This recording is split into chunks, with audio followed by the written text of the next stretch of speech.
નમસ્કાર મિત્રો દિગ્ગજોની ગરીબ નગરપાલિકા લાઇટ બિલ ભરવાના પણ ફાફા. આમ તો દિગ્ગજ નેતાઓની સંપત્તિમાં વધારો થતો આપણે જોયો છે.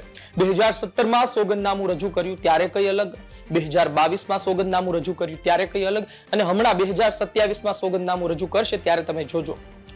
પરંતુ તેમની વિધાનસભામાં આવતી નગરપાલિકાની સ્થિતિ કેવી છે?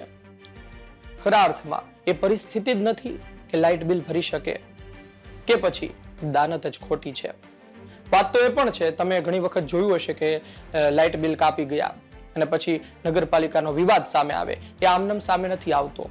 અમિત ચાવડાએ ગુજરાત વિધાનસભામાં પૂછ્યું કે ગુજરાતની કેટલી નગરપાલિકા છે કે જ્યાં 50 લાખથી પણ વધુનું લાઇટ બિલ બાકી છે. જવાબમાં 109 નગરપાલિકાનું લિસ્ટ સામે આવ્યું છે. આમ તો તમે 109 નગરપાલિકા અને 50 લાખ થી વધુનું લાઇટ બિલ, તમે ઓછામાં ઓછા 50 લાખ રાખો એટલે 109 ના ગુણાકાર 50 સાથે કરો, 54 કરોડ અને 50 લાખ ઓછામાં ઓછું એટલું થાય છે. બીજી નાની મોટી નગરપાલિકા અલગ હોય કે જેનું 25 લાખ બાકી હોય, 30 લાખ બાકી હોય, અને આ 50 લાખથી વધુ કીધું એટલે કોકનું 75 લાખે હોય, 60 લાખે હોય. આંકડો ક્યાં પહોંચે કઈ નક્કી નહીં. પરંતુ આપણે લિસ્ટ જોઈ લઈએ.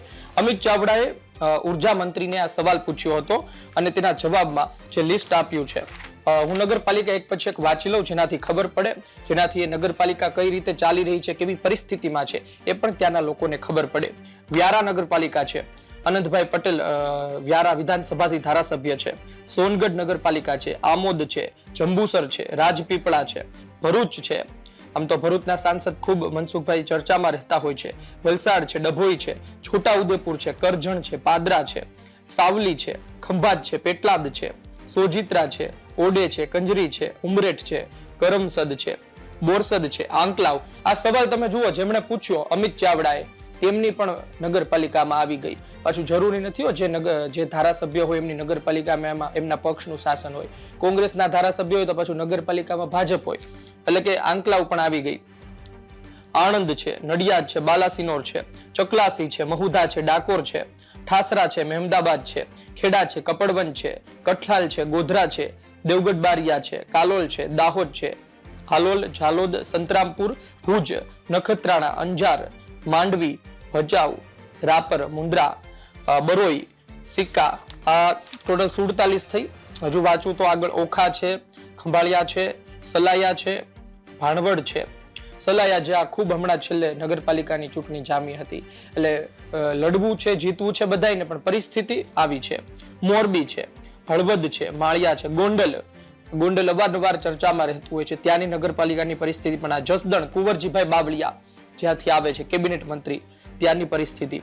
ભાયાવદર છે, પોરબંદર છાયા, અર્જુનભાઈ મોઢવાડિયા એમના વિસ્તારમાં પણ, રાણાઓ, કુતિયાણા, કાંધલભાઈ જાડેજાના મત વિસ્તારમાં પણ આ, અમરેલી કૌશિકભાઈ વેકરિયા હોય, સાવરકુંડલાથી મહેશભાઈ કસપાલા હોય, બગસરા છે, રાજુલાથી હીરાભાઈ સોલંકી હમણાં એમનું પોતાનું લાઇટ બિલ બાકી હતું, હવે તો એમના વિસ્તારની નગરપાલિકાનું પણ લાઇટ બિલ બાકી છે. શું કહેવું આમાં આપણે?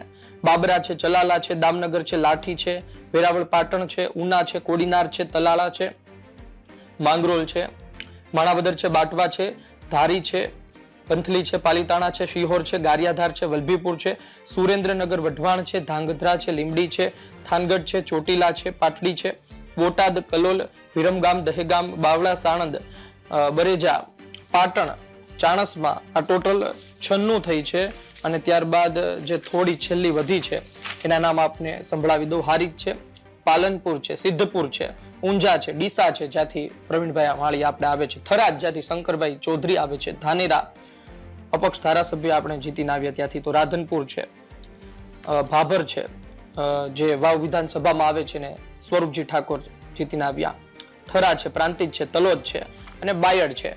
એટલે કે આટલા વિસ્તારો છે. અને આ સાથે જ અમિત ચાવડાએ પણ સવાલ પૂછ્યો હતો કે છેલ્લા 2 વર્ષમાં કેટલી રકમની વસૂલાત થઈ છે. તો 2024-25માં 325.57 કરોડની વસૂલાત થઈ છે અને 2025-26માં 372.27 કરોડની વસૂલાત થઈ છે. હવે તમે જુઓ કે આમાં ઘણી વખત એવા પણ પ્રશ્નો સામે આવે કે લોકો જ વેરો નથી ભરતા. આ પ્રકારની પરિસ્થિતિ પણ સામે આવે.